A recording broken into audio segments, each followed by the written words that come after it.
Hi, welcome back. So I hope you would have understood the previous lectures on the introduction to answer writing and the basics of answer writing. So now let's move on to this third lecture, and I think this is the most important lecture because in the previous lecture we just learnt about the basics of answer writing, which will help you in just starting. But once you give the mains examination and you understand the competition and the quality of answers that are required for mains, I think this chapter will help you a lot, and it personally helped me. These are all the things based on my experience, how I improved my answer writing from my first attempt, in which I could clear the mains, but the marks were not enough to get me selected into the list. But in the next attempt, I improved upon all these points, and I got a good score in mains. So I hope this will help you a lot. And so let's start. So now I was talking in the previous lecture that the components of a good answer are the content, the structure, and the presentation. But that's just the basic thing. Now, what all extra things that you need to add in your answers to make your answers stand apart and to get you selected into the list? So there are few things. One is you have to mention some data and statistics to substantiate your arguments or to quote the facts. Then your answers or the arguments that you mention in your answers should be reasoned. Then you have to include some diagrams and maps in your answers. Then your answer should be politically correct. As I have told that they are expecting to recruit candidates who are suited for the job of a civil servant, which is very high stake job, and it involves so much of responsibility, and every action that you take will be it has very high consequences. So the being politically correct is very important. Then your answer should be balanced, that you should not be seen to be taking some sides or some extreme views. And lastly, your answers should be sensitive. We'll deal with all these things in detail. So let's move ahead. Now, talking about data and stats, as I mentioned, that they substantiate your argument. For example, just you mentioned that the maternal mortality rate was high in your answers, or we have to reduce the maternal mortality rate or IMR. So it doesn't look good. It doesn't specify anything. But if you mention the exact percentage or the exact rate at which something is happening, I think that will help you a lot. It will give a direct impact on the examiner that yes, this person knows stuff and he knows everything, and the argument is substantiated by a fact. Also, since we have seen in the last lecture about writing the introduction, so data and statistics serve a very good purpose for introduction, and they help us set the context we have seen in the examples. Also, I would like to caution you guys that you should not be too much focused on data. Like I have seen some aspirants and I've seen their answer sheets that in every argument they put data. This person, that person, this out of 100, that out of 100. But doesn't look good. It shows mugging up. So you should be very balanced in quoting the data in your answers. It should not look that you have mugged up so many things and in every line you are putting up data. Your data should look like that you genuinely know something, and you can write those things.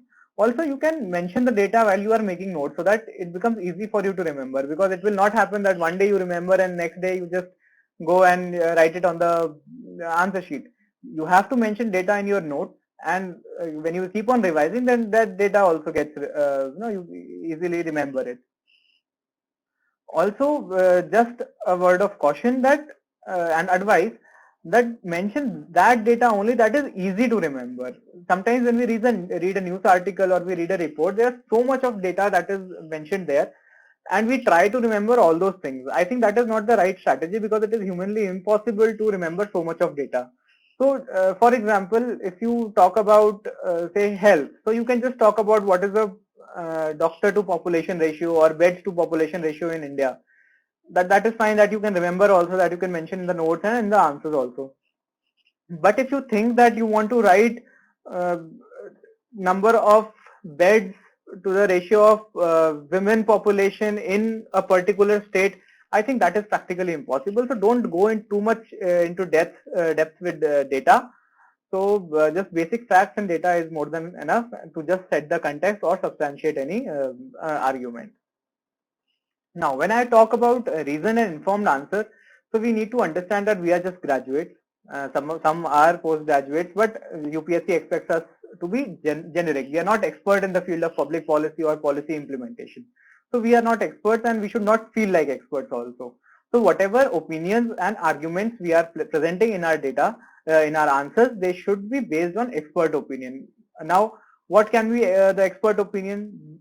Some committees are formed every year to look into different issues. They are experts and they are looking into everything. So the reports that these committees generate, also the recommendations that these committees give, are the expert advice that can be quoted along with the name of the committee. Also, in matters of law and some current affairs, you see that Supreme Court is giving verdicts. You can very well quote those verdicts or the arguments that are presented in the court, or which the court has observed, that they serve as valid grounds to substantiate any argument.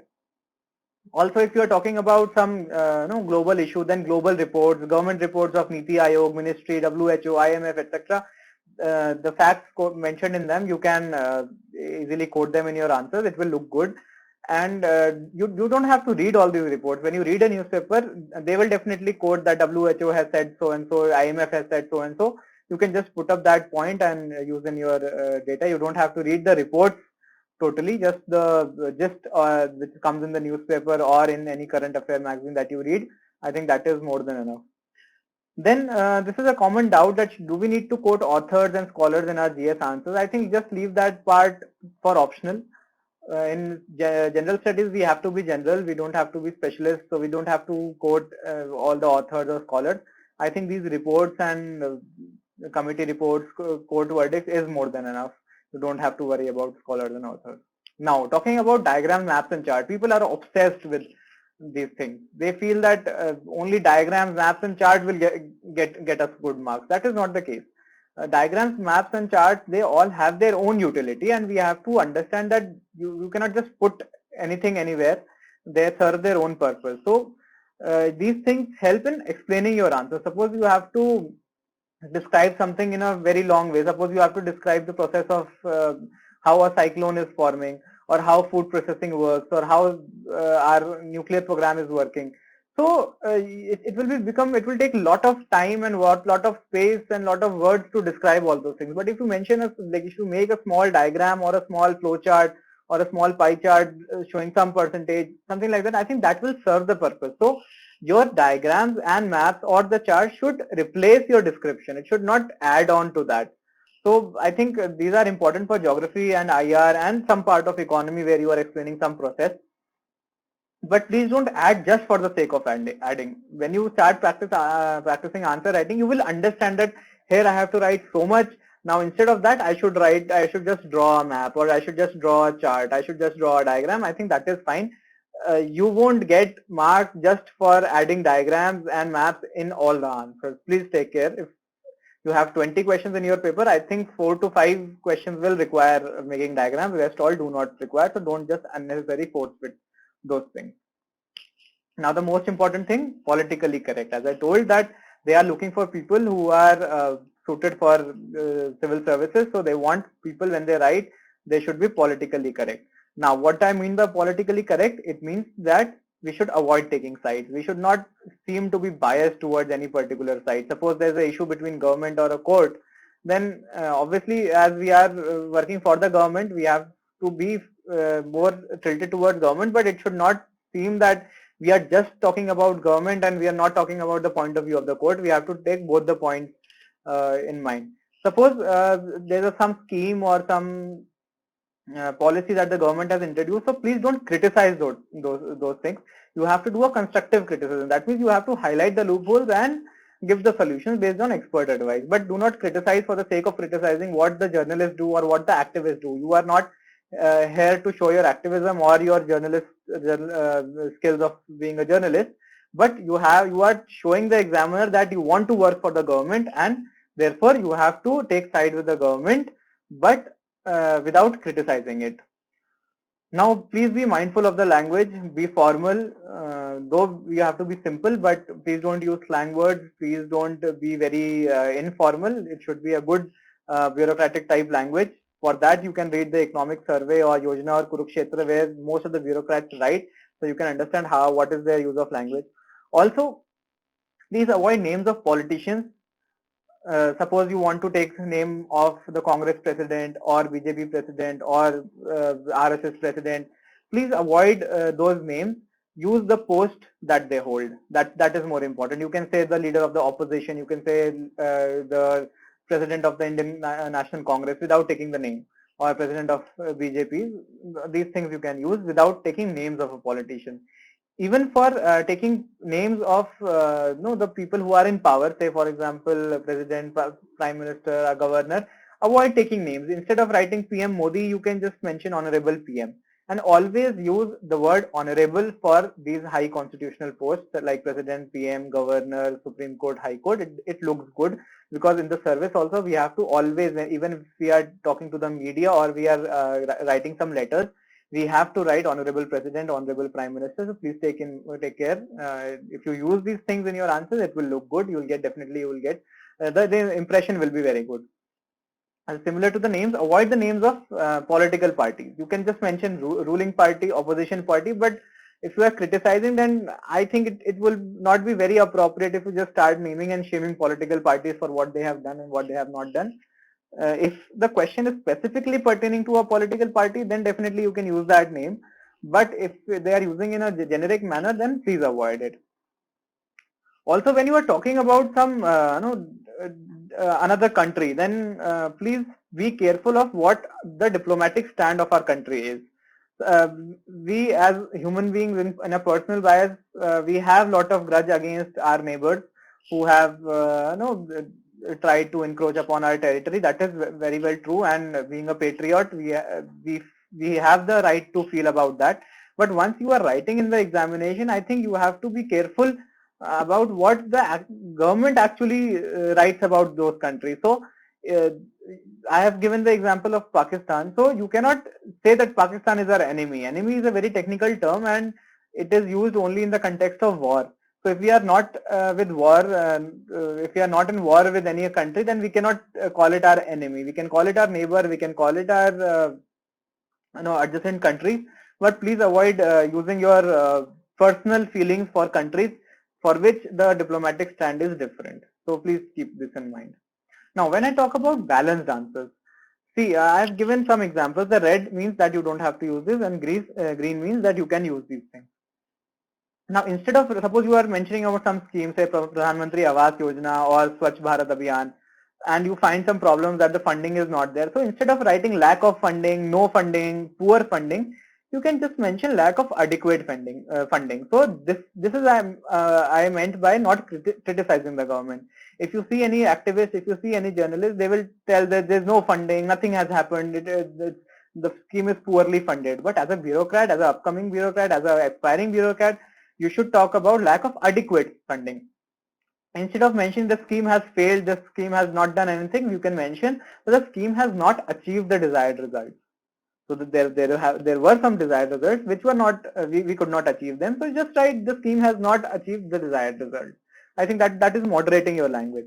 Instead of using the word corruption, that corruption is here, corruption is there, it will give a very negative impression of your personality. Instead of that, you can mention that there are systemic irregularities or malpractices happening. That is okay. And this thing, now you have learned in prelims preparation also that extremes are not extreme things rarely happen. So instead of writing this will happen or this scheme will help so many people or this scheme always they have done this or this will never happen, I think we should avoid, as bureaucrats we should always be moderate and we should be balanced. So instead of will, always, never, you should mention might, often or seldom. So that is saying it is balanced and moderate in language. You will understand this when you read some newspaper articles by bureaucrats or some articles written by bureaucrats in Yojana Kurukshetra. Then you will understand how moderately they have used. They just tell everything, but without even taking sides or without being very critical or very extremist. Now, talking about being sensitive, see, you are aspiring for a job which requires a lot of public dealing, and you have to solve problems. You have to help people who are marginalized and who need the help of the administration. Okay, so in your answers also you should be sensitive towards the minorities, SC, STs, etc. Then please be compassionate towards elderly, children and women. This shows your personality.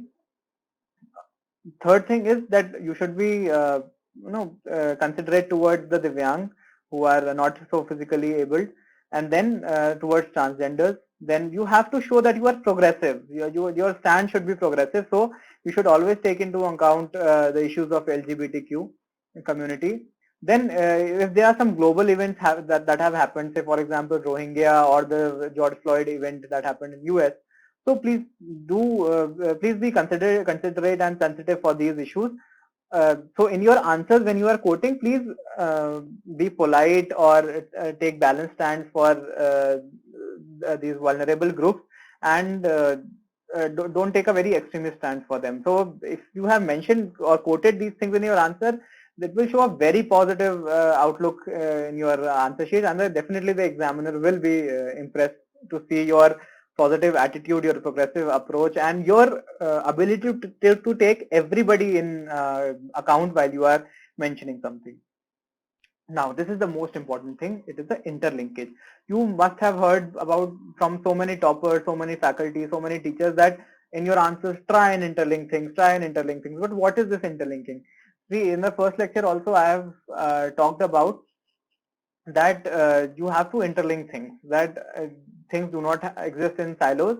You have to understand that everything has an impact on any other thing. So these are few things which can be interlinked. For example, polity, economics, social issues, environment, and IR.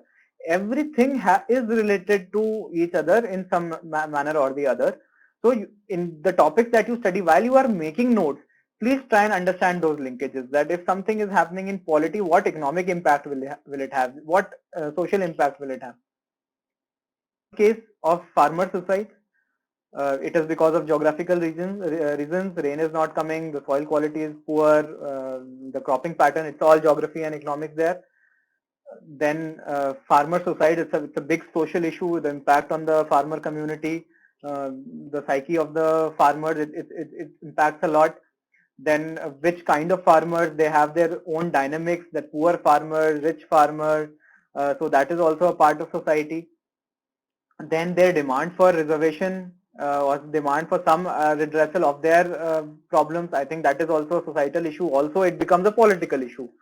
So you can understand how geography has impacted economy, society, and political factors. So these things you have to always keep in mind. Farmer suicide, if you take, you just cannot limit it to just rains or soil quality, or just limit it to society or the social issues. So you have to have a overall understanding of all-round understanding of different issues. So I have taken one small example. These examples you can develop on your own. I have just taken for your better understanding. So suppose we talk about any river water dispute. So if you talk about polity, then it's a conflict between states. For example, the Kaveri water dispute. It's between two states. So you can see that it has impact on the cooperative federalism that the government is talking about. Then the internal issues between the states, that is there. Now, this river water dispute has an impact on agriculture, the cropping pattern, the benefit of the farmers, how they are being impacted because of this river water dispute and the sharing of the water. For that, it has led to identity crisis. Then there were some protests also which got violent. Also, it became a law and order issue also. Then some societies have demanded reservation also in lieu of the problems that they are facing in their agriculture field. Now, when we talk about environment, then because of those water sharing issues, there is a problem of groundwater recharge, cropping pattern, etc. Then the Supreme Court verdict also came. It took into account the groundwater issue, the monsoon impacting those states. So I think this is also there. Now, if you talk about IR and water dispute, then you have the Teesta water issue also. You have the Indus Water Treaty also. So it is impacting on international relations also. So just a small thing, it has so much of impact. So you cannot just limit the river water dispute to a geographical or a political issue.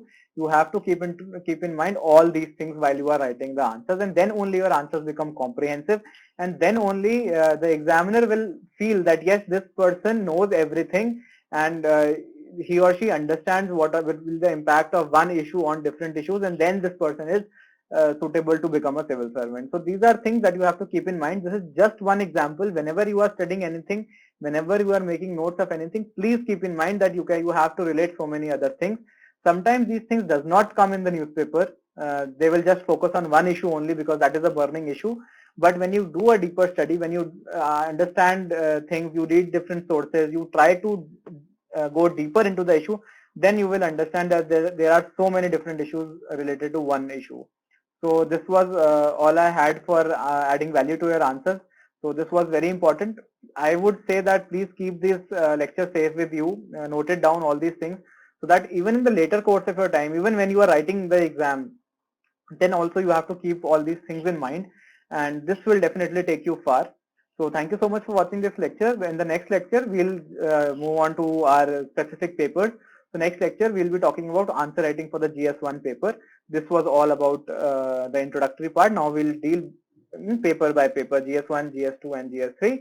So see you in the next lecture. Thank you so much.